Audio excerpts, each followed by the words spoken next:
You missed a lot.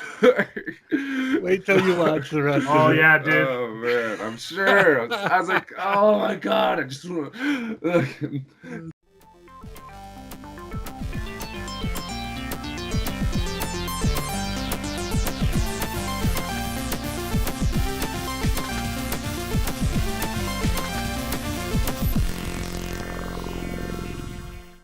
All right, everybody. Welcome. Comically Gaming, episode 142. Woo! We're in the second week of May. And as you see, we have some old familiar faces joining us once again. What's up? Yeah. What's up? Back. How you guys doing? Doing Good. great. I mean, all Doing right. Great. Losing So, my how job. was your week, Corey? Yeah, let's talk about that, I guess. Let's just... I found out I'm losing my job in a week. The place where I work is closing, so that kind of sucks. But I'll find something else. It's not that I'm not that tore up about it. But because of that, today's my day off, and I basically just been searching for jobs today and shit. So I don't even know if I played. I played some Towerfall with my coworkers last night. Yeah. That's pretty fun. Rocking Towerfall. Yeah, still bring the Switch with me every day, and that thing is. It's not just the initial. I think it's cool. Like I'm in love with it. Hasn't worn off. Yeah, I love the Switch. Still love it.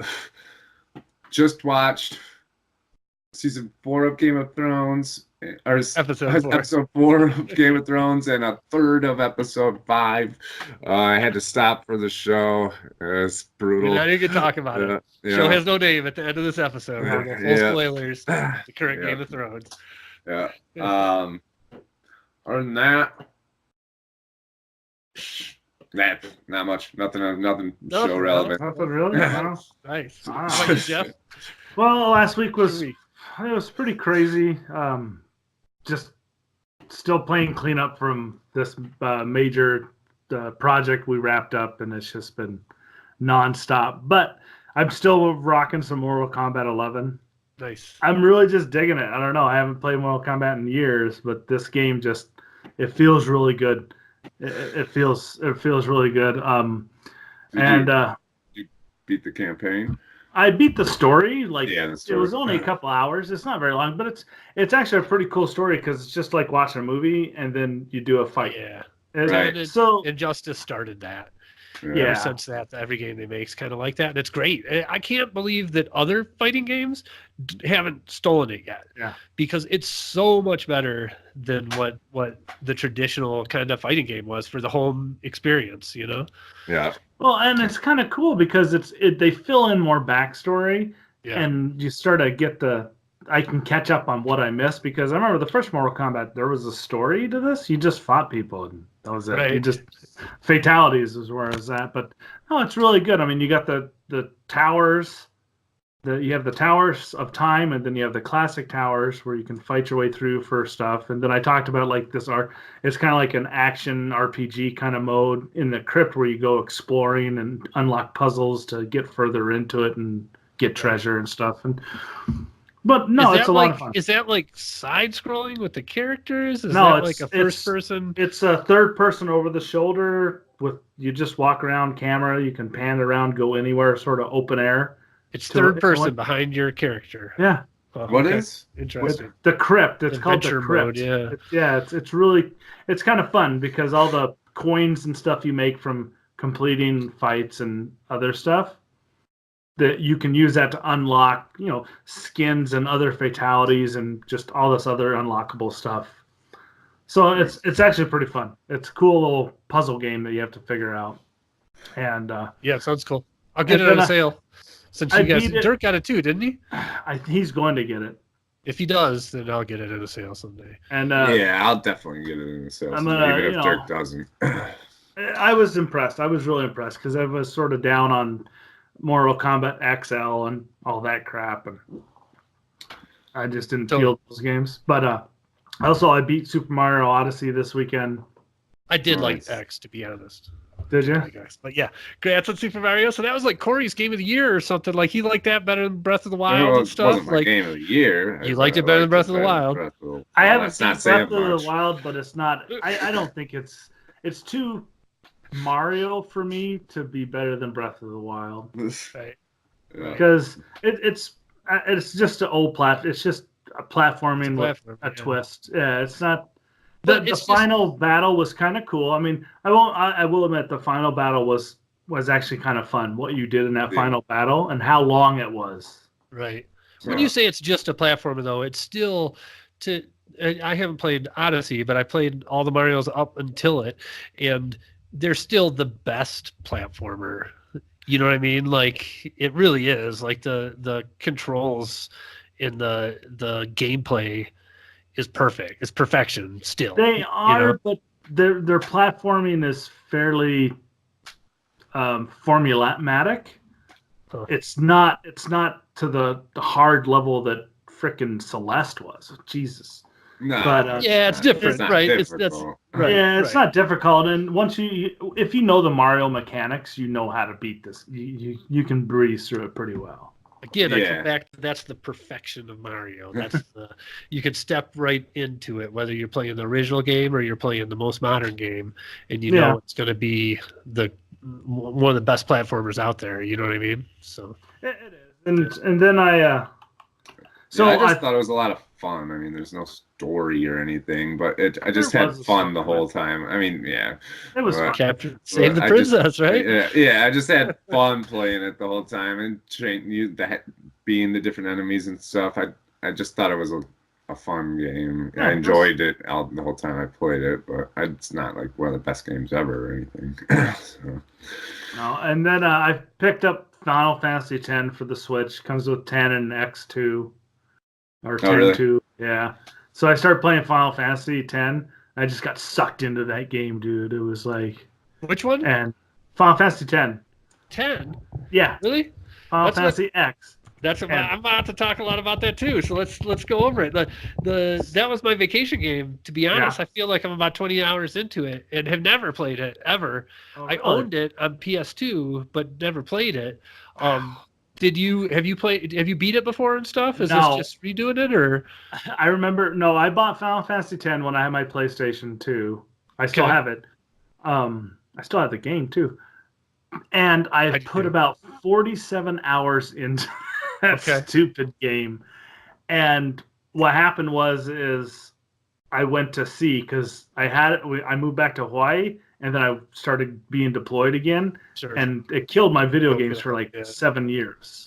And so playing it now, almost 18 years later, I'm getting through the first part where you meet Waka and you take, what's her name, Yuna, and they just left the island to go to that first island where you meet Sin, and that's as far as Try not to spoil it too much because I might. I'm not spoiling it. So I probably got like 5 hours farther, about 5 hours farther than you were there.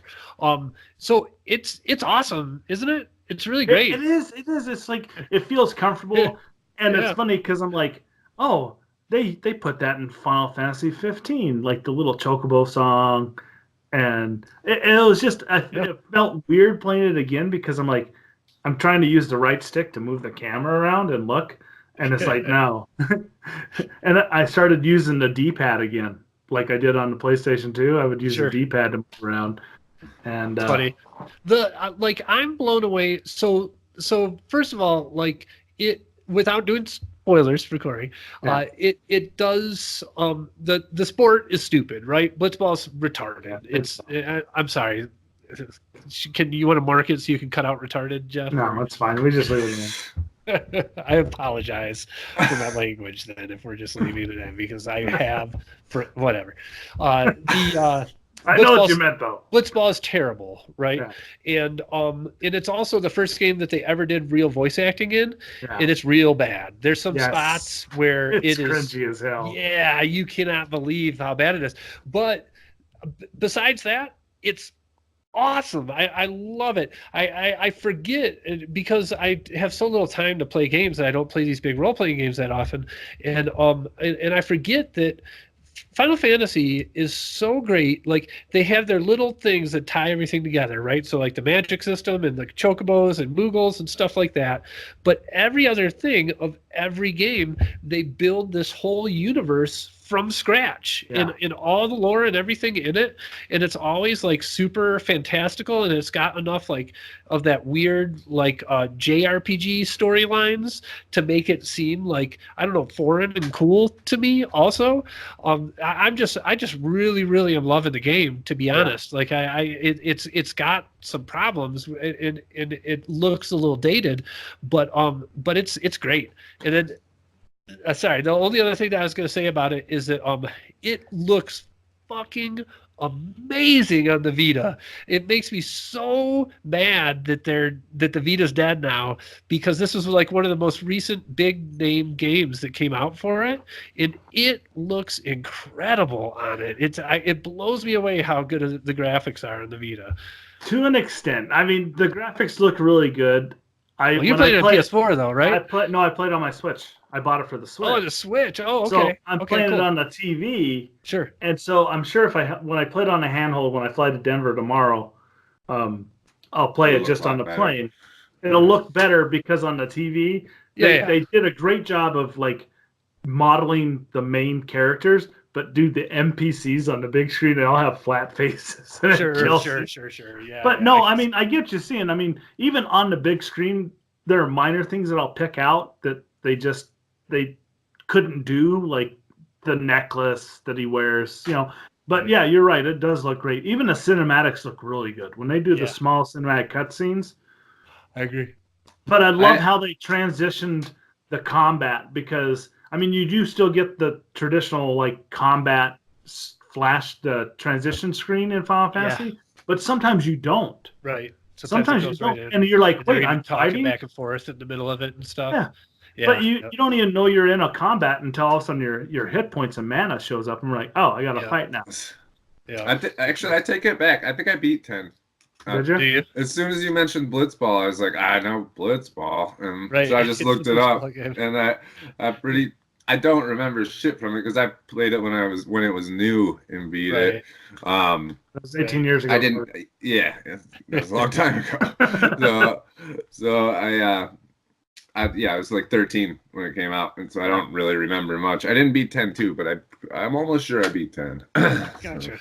Yeah, that's cool. That's cool. I mean, and that's the only other thing I did this week. That's it? Okay. Besides, I did some home improvement, and I'm teaching myself plumbing. How about not a plumbing show, Jeff. All right, so I'll transition. I'll try and blow through mine. I have done a lot, and I've been away for weeks, but this all happened in this recent week, so I'm not actually cheating with this stuff. But I'll try and go as quickly as possible because I know some of the stuff you two aren't into. So the first one is American Gods. Corey, you caught up on American Gods at all? Not at all. So this last week was the finale. It's great. 2 thumbs up. I'd say I'll give it 8 out of 10. For me, I think it's easily American Gods has put itself right up there with my favorite TV shows too, with Legion, with Preacher, with all the stuff that's going on. It's none of that stuff's as good as Game of Thrones, but it's in that next tier for me. It is great.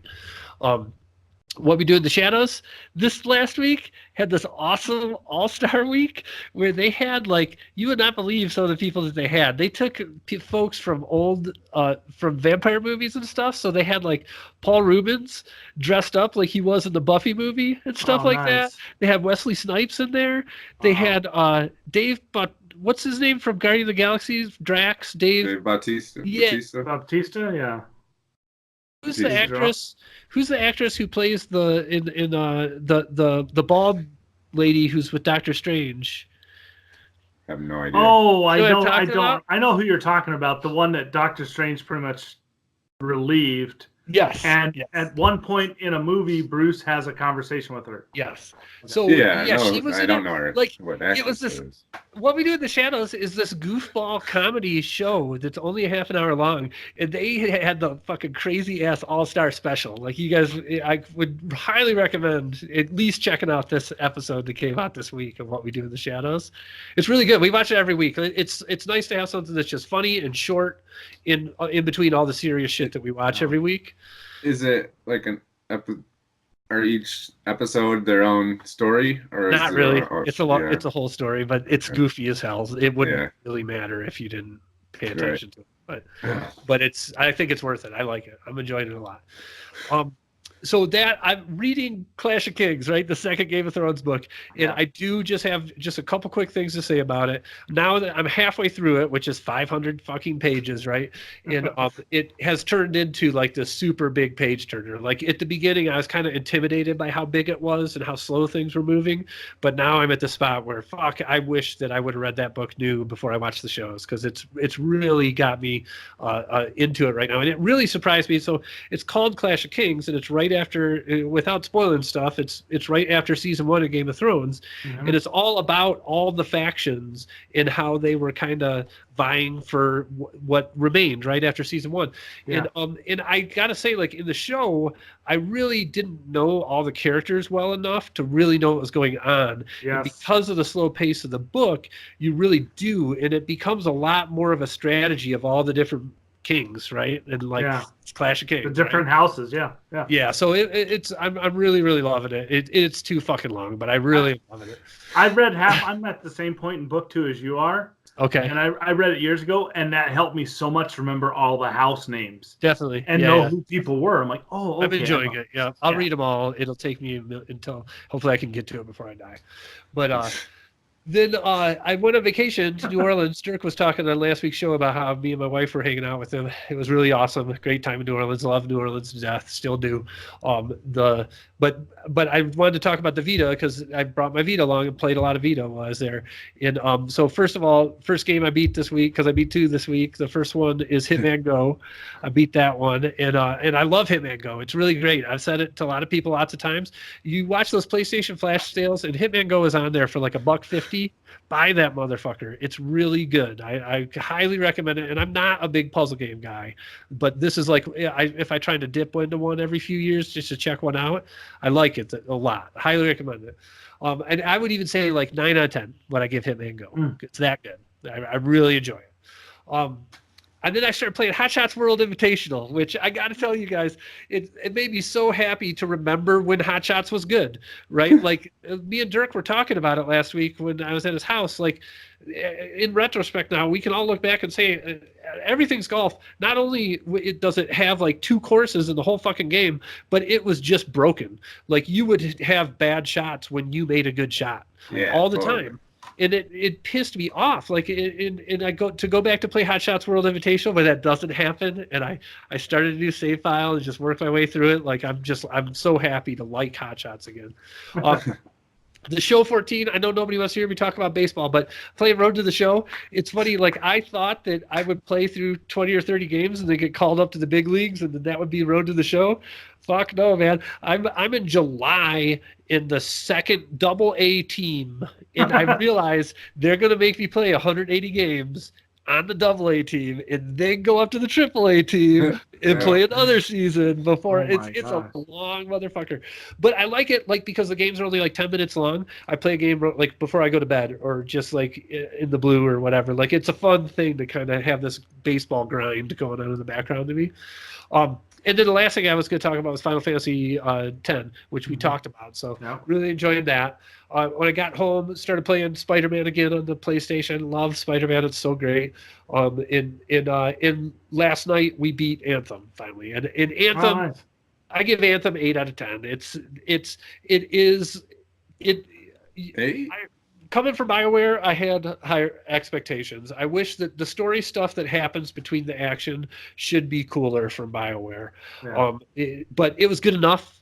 It didn't piss me off like it did the rest of the world. And I'll still say, like, for straight up gameplay, it's fun to play with my friends. I'll play it for even a few more weeks with my buddies because I'm enjoying it. So I say 8 out of 10. Worth my money for how much the internet hates it. I enjoyed Anthem. That's my week. Sweet. Nice. Awesome. News of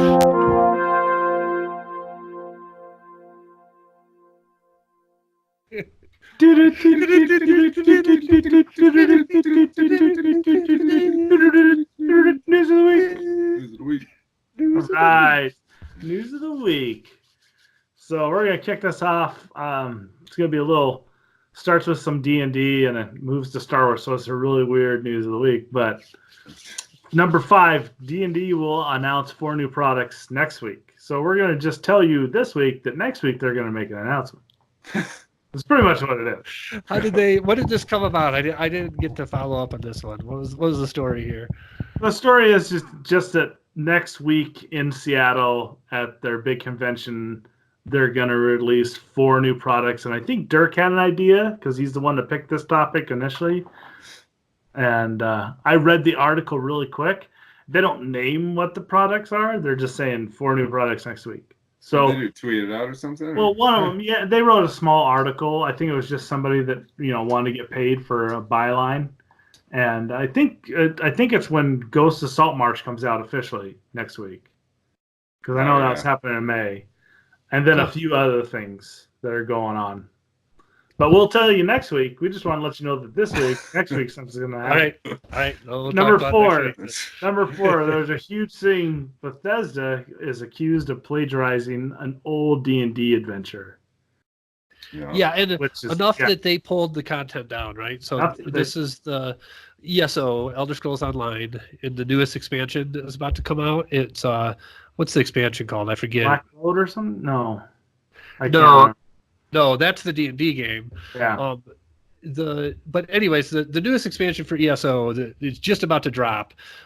They basically stole an old 2016 D&D story, and in enough to where Bethesda took it down once they looked at it, right? So it was actually not an old one. It was something from a 2016 Adventure Leagues scenario, right? And yeah, right. But somebody wrote that, right? And Bethesda's a big enough company to not plagiarize. Yeah. Right. Yeah. That's just lazy writing on someone's part that wanted to make a deadline and be like, I have a great idea. Yeah. And the higher ups didn't catch it. And they probably thought that they're like, I can use this small little scenario as an adventure for our game. No one's going to know. Mm-hmm. Right. No one's going to, dude, no. They should know that the D&D Bethesda Elder Scrolls crossover is big enough that people are going to catch it. Oh, yeah. You know what I mean? That's poor choice. Yeah. All right. Number 3, we're talking the Legion Season 3 and Watchmen trailers. Right. Yes, I did not watch the Legion trailer, but I did watch the Watchmen trailer. Okay. And I don't know, it's kind of weird. I didn't understand what was going on. Have you read the book? Cool. Do you remember the old Watchmen movie? I watched the old movie, but that was really strange too, because I liked Rorschach, but isn't that the one with Sean Connery and the submarine? No, not Hunt for October. It's with the big blue dick. It's the one with the big blue dick. Okay, no big. You don't remember that? I don't remember, dude. Wow, Dr. Manhattan. Okay. Dr. Manhattan. He gets naked all the time. So I guess I'll just talk to Watchmen quick. Two different things about this. Like, clearly is not just doing the story of the comic again, like the movie did, right? It's not this. And then for those people who, I guess, spoilers on the Watchmen, which is a book that came out when I was a teenager, right? And a movie that came out a decade ago, that this clearly, from watching this trailer, takes place after the Watchmen. Like the big thing that they said a couple times that it wasn't a sequel, but the big thing with the Watchmen, like almost most of the story, again, spoilers, fast forward a minute here if you care about Watchmen spoilers. The Rorschach tells the truth to the people about the people who made this catastrophe happen that killed bunches of people, right? But got humanity together and saved everybody else or whatnot. Yeah. And Rorschach dies because of that. Like he tells the person that if it's a moral dilemma at the end of it, where the baddie is telling him, look, Asmodeus is saying, if you leave here and tell people, I'm going to have to kill you. And Rorschach says, look, I'm not going to lie to you. I'm going to tell people. You know me. I can't hide this from the world. And so he kills him. And that's the end of the thing. So in this trailer, that's like his followers You know what I mean? Like he didn't have followers back in the day or whatever. And versus like army, like it looks like, you know. Yeah, right. An army, and then versus like the police and stuff, and it looks like hyper like violent and edgy and stuff. Like I'm just it could go either way because you can't really tell what the fuck's going on in that trailer, right? But I'm glad that they're not just doing the story again. That's good. Doing something different. Cool. I think it looks really cool. It looks interesting, and I will probably watch it. What you should do, Jeff, is read it. Next time you go to Source, buy the Watchmen. It's my favorite comic of all time, hands down. It has been my whole life. I'll check it out. I will check it out. Actually, I was gonna try to get over to Mutiny Info Cafe when I was in Denver. If there you go. A chance.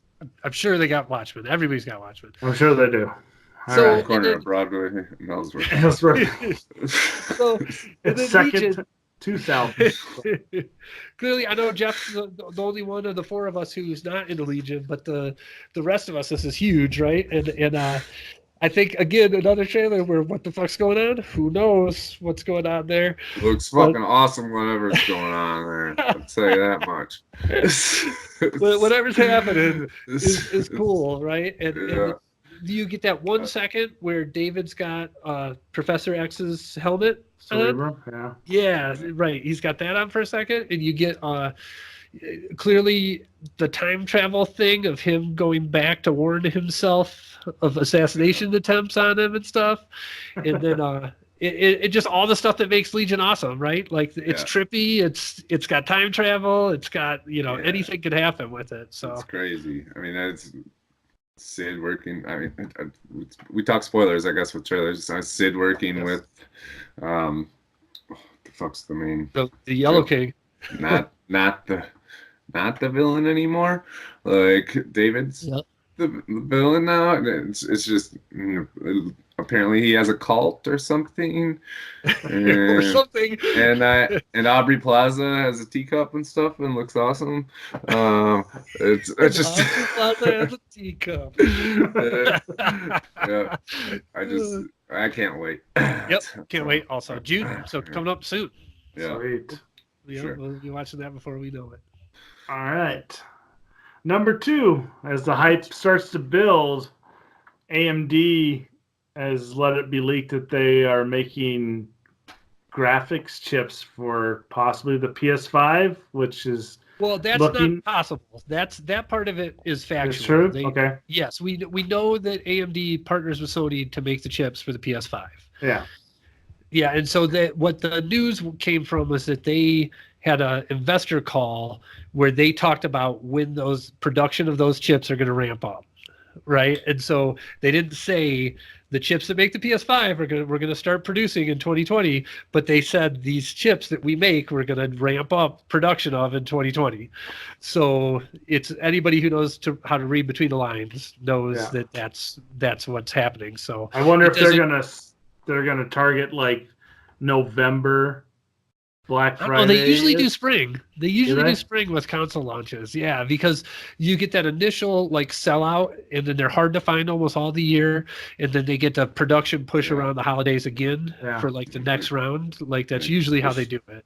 They build the hype and demand.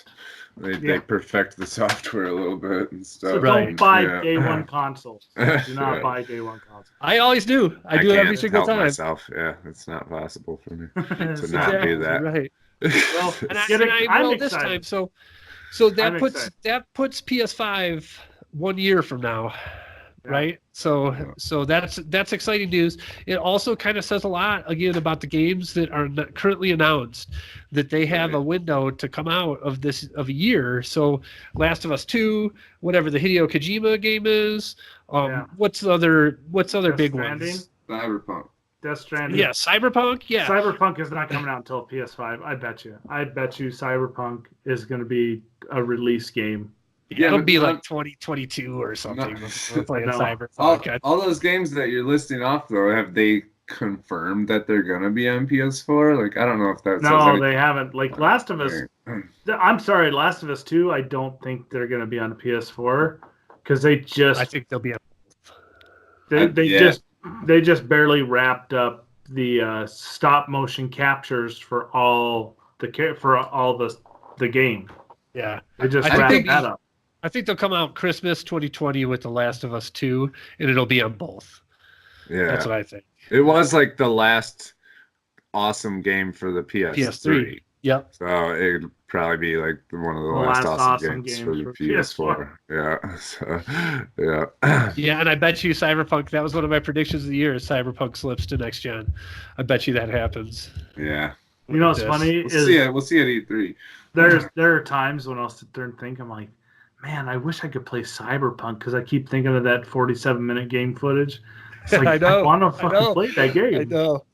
I know. I'm trying to not even think about it. Right? Yeah. It's hard. It's hard. For sure. All right, number 1. So I think things have changed since we put this on the docket about the new Star Wars movies getting release windows. Yeah. Because they were going to release it. This is the Rian Johnson trilogy has supposedly now been canceled. Yeah, maybe, but they didn't necessarily say that was this. No. They didn't say what Star Wars movie was coming out in 2022, but Disney came out and said the next Star Wars movie will be 2022. Okay. That was the date that they gave, and they said it'll be a trilogy. They said it'll be the start of a trilogy, so that could be even the Game of Thrones guys trilogy. Mm-hmm. It could be theirs. If you think it takes 3 years to make a movie, they could get the first one done by then. But yeah, Disney came out and did a bunch of things. They talked a bunch about Avatar, which I hate. I don't know why I didn't care about Avatar. I didn't care about the first Avatar movie. I could give a shit if they're going to make 5 more. People either love or hate Avatar, and I really liked the first Avatar. Was Pocahontas too. Everyone's heard that, but it's one of the only movies that I've seen twice in theaters because I thought it was so awesome when it came out, and just the graphics and everything were great. I was young, but I'm not. It's the top selling movie of all time, so I'm not the only one who thinks it's a good movie. So it's Titanic. I just think it's a matter of taste.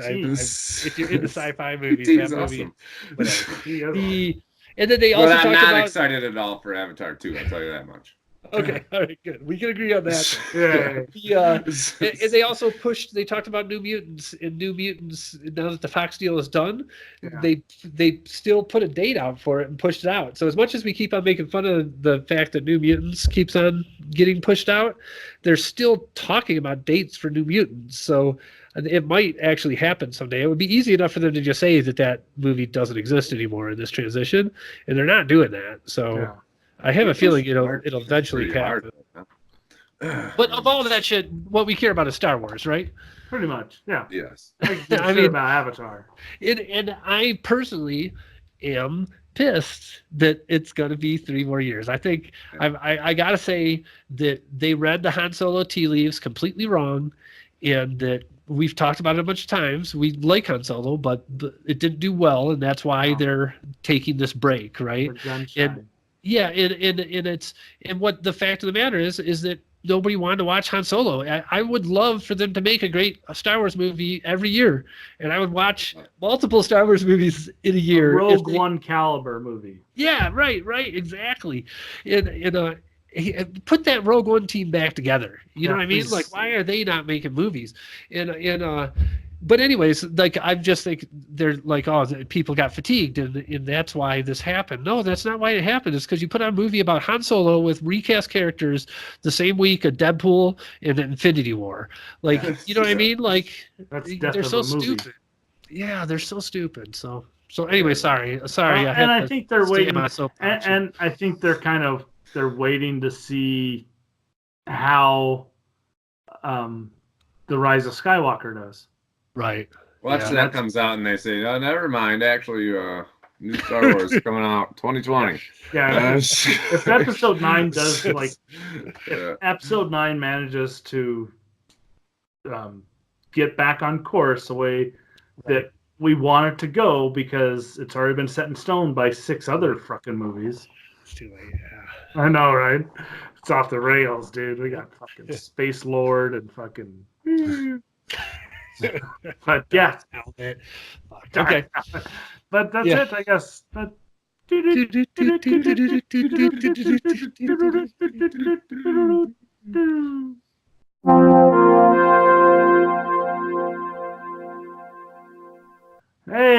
welcome back, everybody. Hot topic. Hot topic. Hot topic. And tonight, Hot topic. tonight we are going to be going over Sony's State of Play that just came out last week. Yeah, last week. Yep. Thursday. Came out Thursday. So what do you think before we go into the individual games, like, what do you think of this second State of Play? Like, the first one, everybody gave them heat because of the games that they put on it weren't very impressive. They came with a couple of heavy hitters on this one, but they also made it like super short and no flavor at all. You know what I mean? Like the Nintendo ones, I like the businessman telling me about stuff. You know what I mean? Like it feels wacky and cool. Like I like it kind of. You watch it with your kids. It's an event. Yeah, and I do that with State of Play. Same, we all get together and watch it. Yeah, for sure. And there's no flavor to it. No. You know what I mean? Like it's very vanilla, but it's pretty much like each thing they cover, they give them like, okay, you have 2.5 minutes, go. Right. Yeah. And I wasn't excited for all of them. There's maybe 2, maybe 3, most likely 2 for sure. 2 for sure. Well, let's talk about them. The one that I know all 3 of us are excited about is Monster Hunter expansion. Right? That looks really good. I think I'm kind of excited. I want to get back into it. If they're going to give us another expansion in October, and I'll pay for it after all the other free stuff. Definitely. Keep strolling out. It means I just have to remember how to play the goddamn game again. Yeah. They've earned, like, even if I wasn't going to play it, like, I feel like I put so many hours into Monster Hunter compared to other games the past couple of years that they've earned my money. And so, but it looks to be cool if they make another big world area and add 20 new monsters. I'll jump in with you guys for a few weekends and knock that shit out. You know what I mean? Yeah. Is it going to continue from? Yes. The story of the last one, like, because I feel like I still have story missions in their end game stuff, but I feel like I haven't really completed everything. And most when you saw the Monster credits, Hunters, you think it's going to end straight from the credits? Yeah, that's what they'll say the end is, because the stuff that happens after that is setting up the end game. But it seems like most players of that game that are actual players are way higher levels than that. So is it just going to be a breeze for them? And no, I think they're going to... You know what I mean? Like, no, because... Sorry, go ahead, Jeff. I think they'll scale it, because they scale the monsters now. Because you look at how they scale the hunter ratings for certain quests. They do scale the monsters to how many people are fighting it. So, and based on your level. Yeah, they don't scale it based on your level though. They only base it on party size. The monsters, when I got a level 80 guy with us, the monster's not way harder. It's just easier because we have a higher level guy. Like, yeah, but that's what I mean. I mean, they scale the monster based on how many people. So I think that they're gonna have, but not on your level. the only thing I could think of, and I doubt they'll do it, because you want to jump in, is make you like complete the first story to go to the second story. I don't know. I don't think they would do. I think they'll if I was going to guess, like, look at the other games that are like this, like, for example, Destiny or whatever. They'll probably give you a thing that will make you level 50 or something if you want, right? Yeah. It might level boost you to be able and give you some starter gear to get up to that level. Yeah, but yeah, and I think it'll be. It's just the same thing. Like, you know, Corey, like, we beat the story of Monster Hunter, but we could have spent another 100 hours getting the perfect gear set and shit, right? Like, that'll be what the expansion will be like, too. Like, I think it'll probably have, like, 10 to 20 hours of gameplay for us, and then it'll be back to the grind, and that's when I'll drop out. You know what I mean? But but that's what I feel like it'll do. Yeah. I don't know. We'll see. We gotta get it, though, for sure. Speculating. Yeah, I'll definitely get it. I will get it. And the next game I think we could skip would be Riverbound.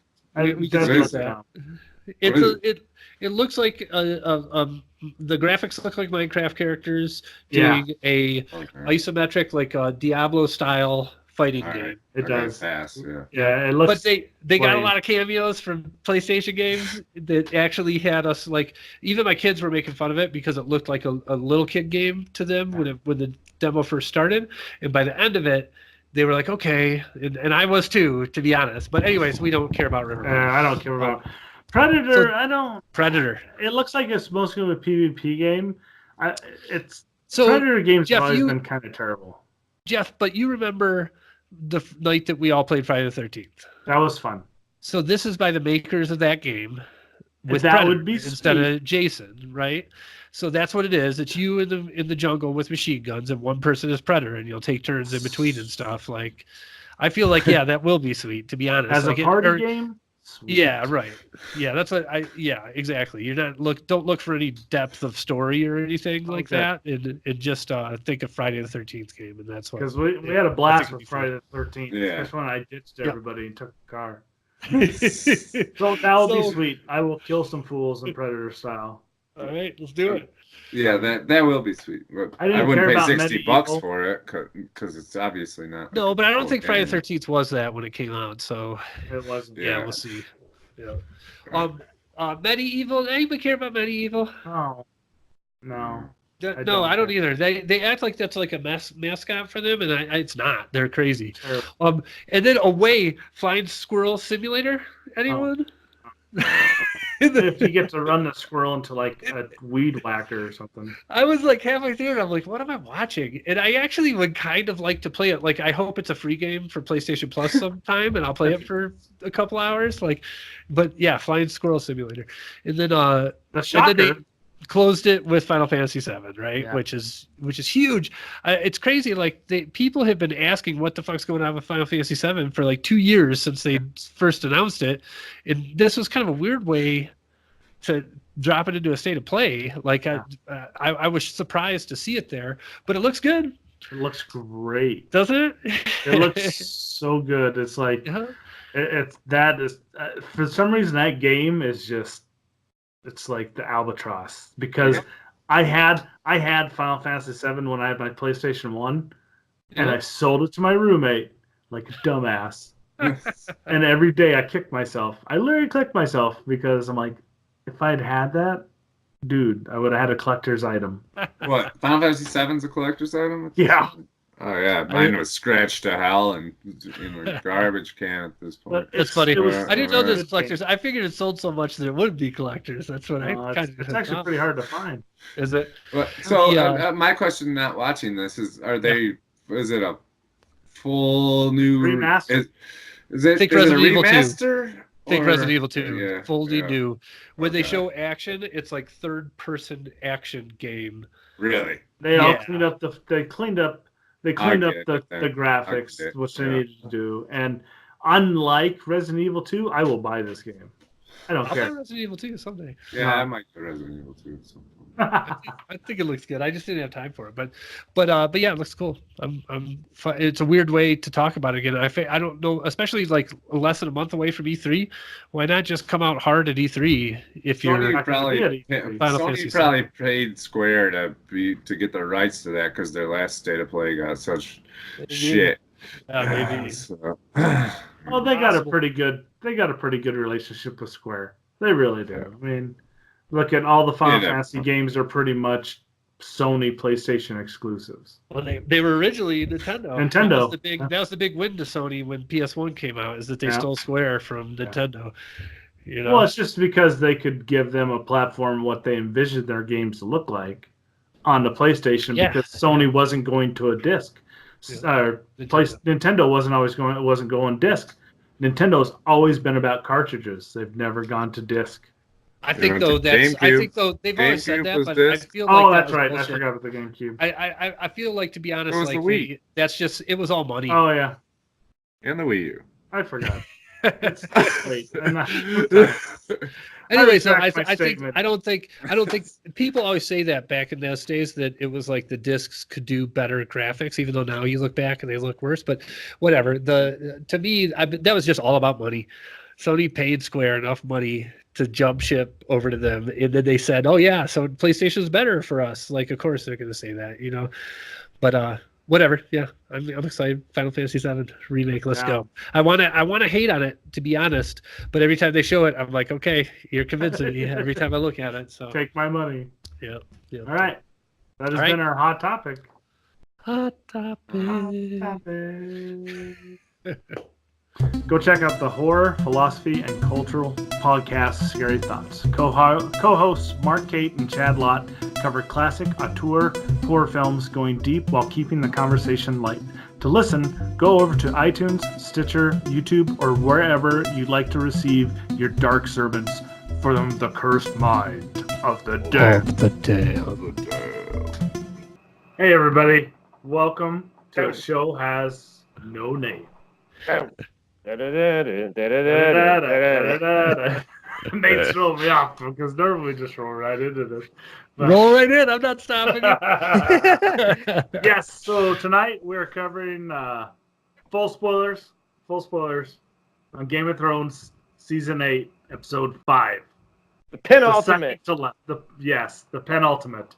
Yeah. It is super craziness. It is craziness. And I know there's been a lot of heat online. I mean, I expected there to be a lot of heat, but it's contentious out there. Yeah. The amount of heat that was going on. I told you last night after I watched that episode that you did. I was like, Twitter was just blowing up. People were so angry, and I'm like, why? Yeah. That was awesome. Into today, it continued. And I mean, it even happened among like high profile people that I follow, like Donnie Cates, the writer, the Marvel writer, started getting because he enjoyed it. He loved that episode. Yeah. He started getting so much shit about him being a bad writer for agreeing with the plot points. Wow. And he was like, what does that have to do with anything? Like just because you don't agree with the way something goes, it doesn't mean that somebody's a bad writer. Yeah. Anyway. Well, I feel like... Go ahead, Jeff. Go ahead. No, go ahead.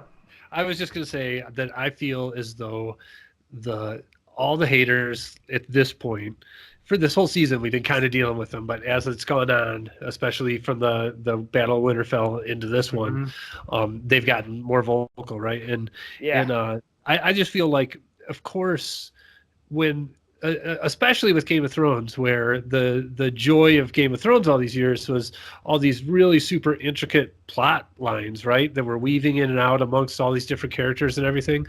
And so when you're in the middle of that, there's so much like possibility, and your imagination can kind of run wild with what could happen with everything.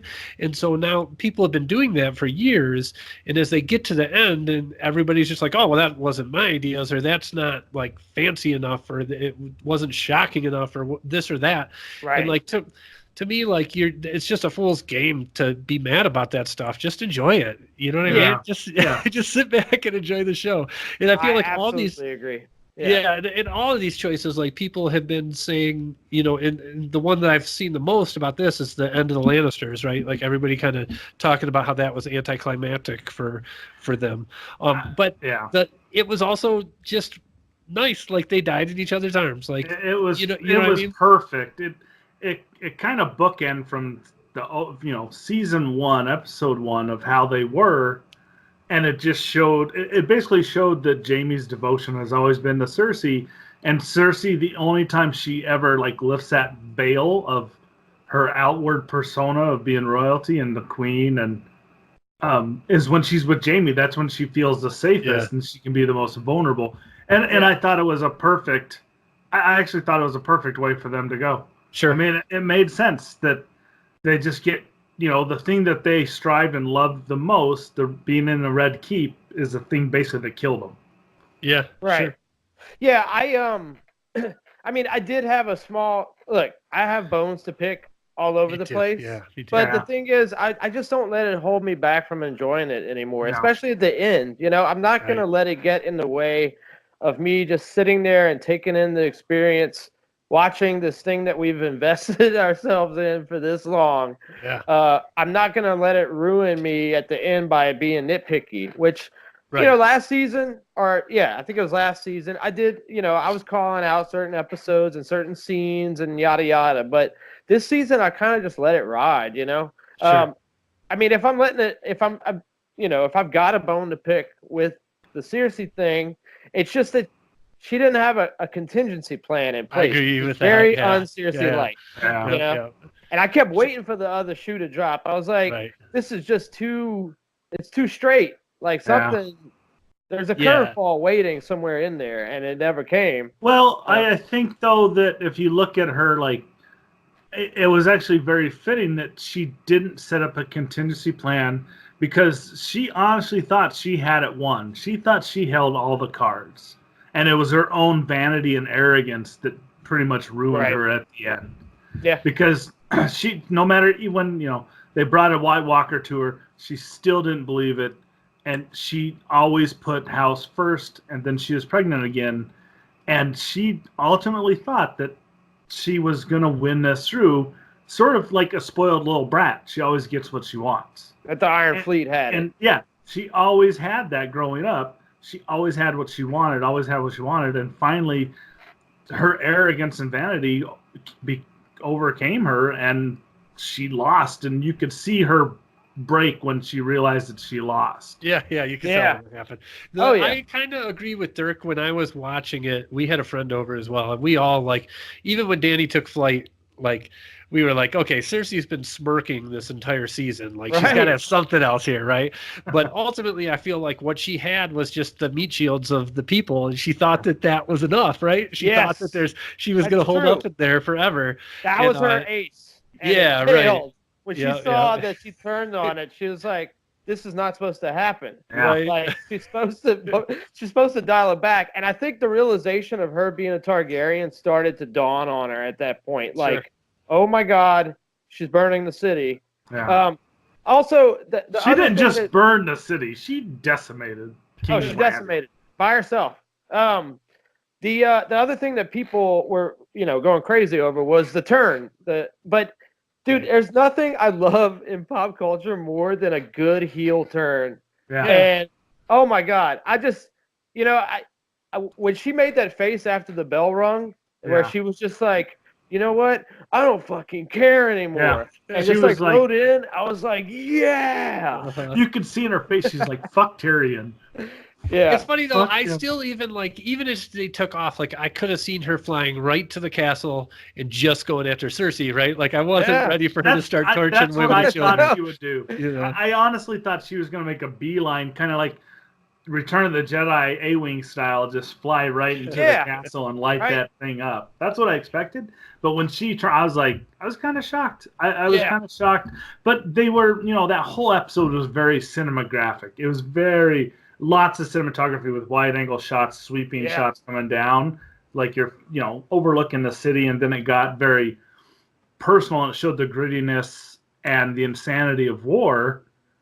Yeah. That anything goes when you get that bloodlust going, and everyone felt it. We kind of skipped. We started talking about Cersei just as I sidelined that, but let's talk about the turn for a little bit, right? Like I did it's funny, like, for me, and even like you say, people complaining about it, Dirk. Like, for me, this entire series, that has always been one of the possible outcomes, right? Yes. Is that Targaryen goes nuts and kills everybody. And I didn't think it would happen. I thought that, like, Jon Snow was in Tyrion, and all these good folks were going to have her ear the right way or whatnot. But once it started happening, I was like, okay, buckle up, let's fucking tear this place down. You know what I mean? And so I just don't have a complaint about it. Like, I feel maybe it wasn't. Well, the straw that broke the camel's back was when Cersei had the Mountain murder Missandei, or whatever her name is. Sure, yeah. Yeah, but there was other shit happening. No, but that was the final straw. Loss of her dragon. The loss of her second dragon. And the murder. I think the final straw was Jon Snow not wanting to make out with her anymore. That was the final straw. Well, because he's not going to make out with his aunt, because he's. But she was ready. She was ready, and she's true Targaryen. Right, and she, even as he pulled back from that kiss, she said, "Okay, you choose fear." Yeah, she told him in that room. And then the next day, she went through with it. Right, like, she knew from the time that she got over to the Seven Kingdoms that people didn't like her, and that and she tried. Right, she did. To her mind, anyways. She tried. Hey, look, lest we forget that in season 1, she watched her brother, Yeah.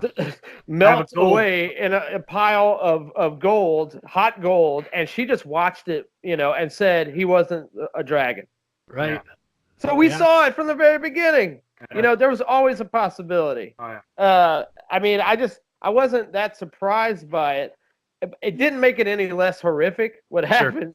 And I think that was one of the brilliant parts of the episode was showing, because all these people, tended to think like the dragons were cute. I mean, I kind of bought into it a little bit.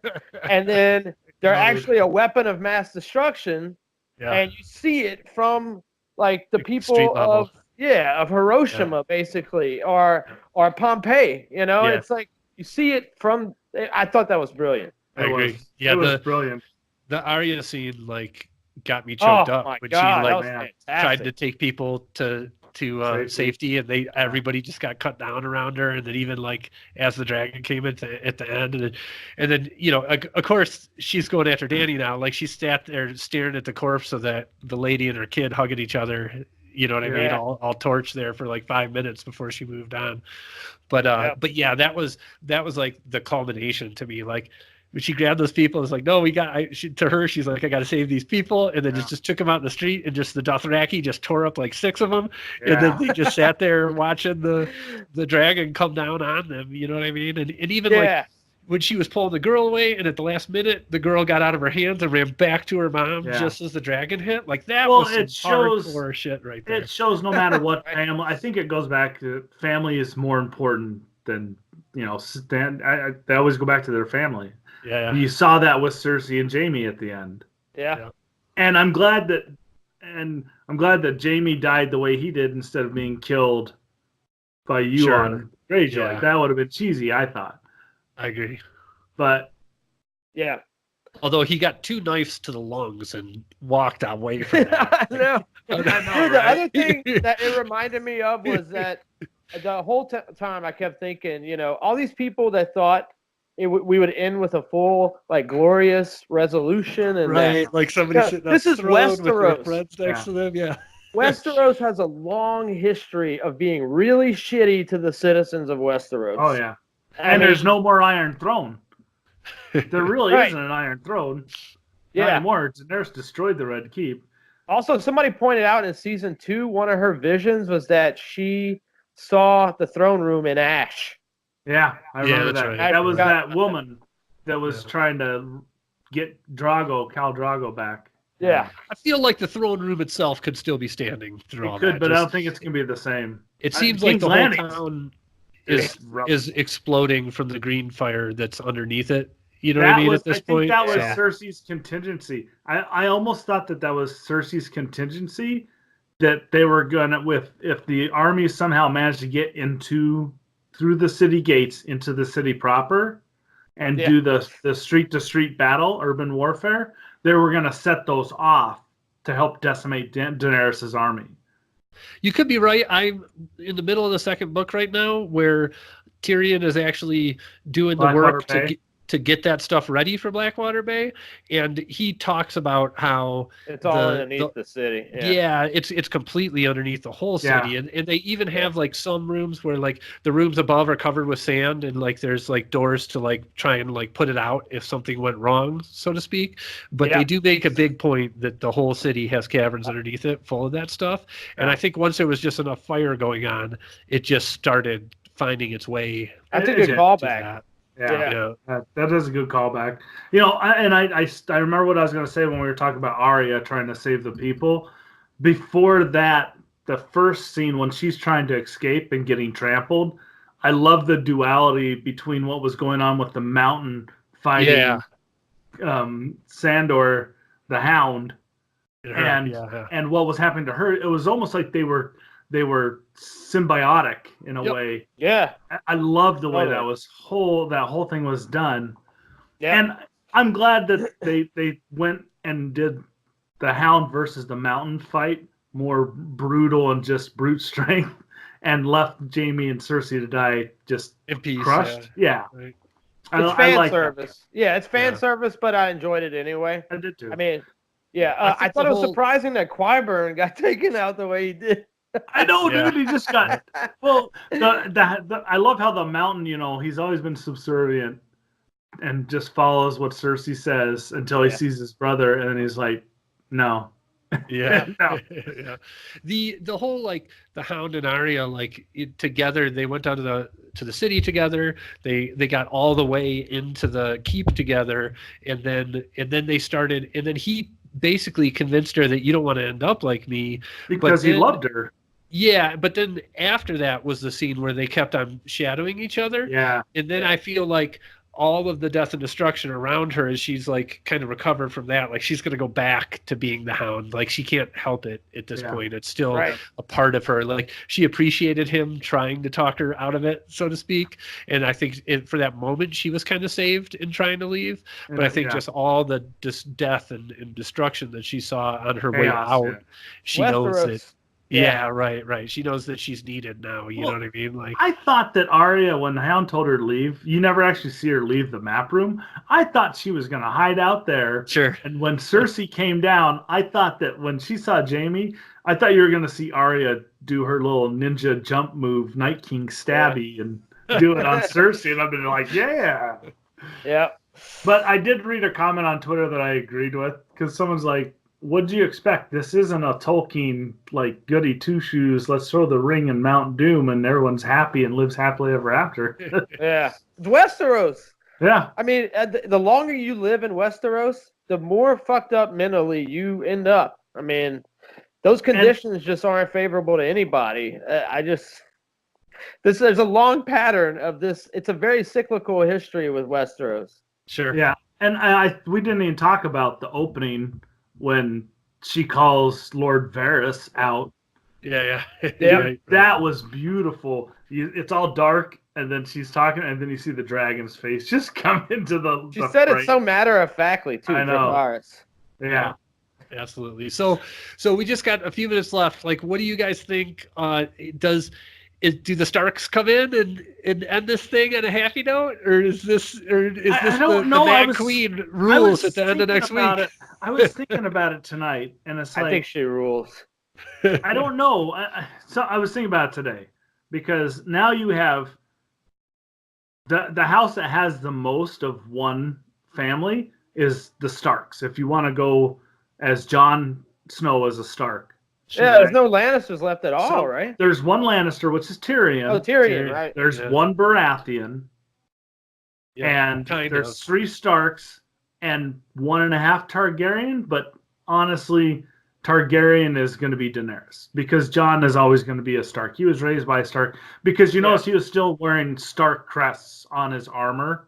Yeah. Yes. He was still representing, even though he knows. He's never going to claim House Targaryen. He's never going to claim it because I don't know. The secret is out somewhat. The secret is out somewhat. But I almost, because the way it's twisting, I want to say that Grey Worm kills Jon Snow. Arya kills Daenerys and Grey Worm. And then Tyrion and Sansa take the Iron Throne. It's interesting. The good shot. My prediction is she rules, but she chills a little bit. Dials it back now that everybody, because she said it at the beginning. She said, I'm basically taking this generation out so future generations can live. Yeah. She did say that. I think I could see it ending with her Dirk, because to be honest, like that would be a good setup for them to start another show, right? Like I feel like they could start a show that's like that way in the aftermath of Westeros going to flames with her. But I could also I see it being Arya comes and takes her out and Jon takes the throne. Like I could see that just as easily happening. There have been hints from the actors involved that the last episode leaves people distraught. Right. So that leads me to believe people are not going to be happy. Yeah. People are not going to be happy with the ending. They aren't going to be happy. But I love that. I love that it's dude. It pisses so many people off. I dig that about it. Well, I think from the screenshots we saw from next episode is her walking above some stairs, looking out into the city. Yeah, but you also got to think this whole ever since she came to Westeros, she's always felt like an outsider. I don't, after what she did, it's almost, will the people actually bow to her? Even though she has a dragon, it only takes one sword. Yeah, but she's got that dragon. I don't think what it did. I don't think that they're gonna like her because she's not gonna get the same welcome as she did. She's not. I don't think she cares. They didn't she like chose the fear, dude. She said it. Yeah. I know. Yeah. All right. Well, I really think that Jon Snow is probably going to die in the last episode, just because everyone has pop culture and the internet, which is the modern equivalent of the Roman mob at this point.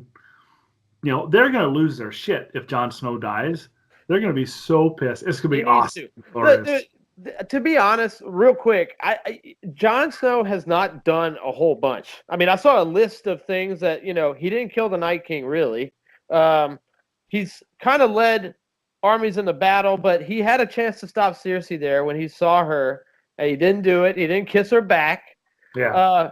I feel like he's got to sacrifice himself somewhat to be the hero at the end, but we'll see. I don't know.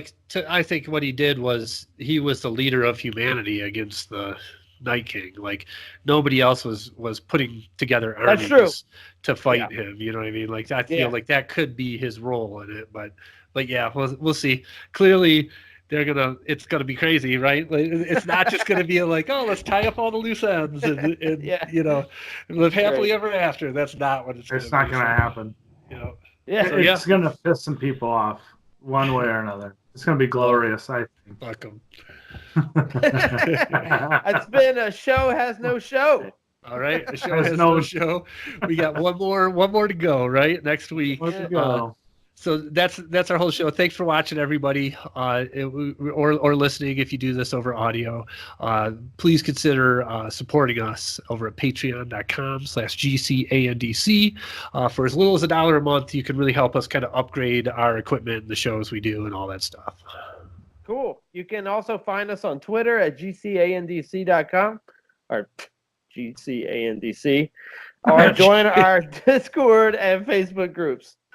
See, it throws you off, doesn't it, Dirk? and you know what? And right now is a great time to grab a limited edition GCNC shirt for the Comically Gaming crew. There's t-shirts, hoodies, mugs, stickers. If you want dog apparel, I'm sure that Dirk can design you like a little doggy sweater. Any requests? But you can find it at the store, the Games, Comic, and Culture store at teespring.com. And as always, thank you to Fred Thomas for your killer opening music, and Xee Reiter for our ever endearing logo. Thank you. Thanks, everybody. Thanks, y'all. Peace out.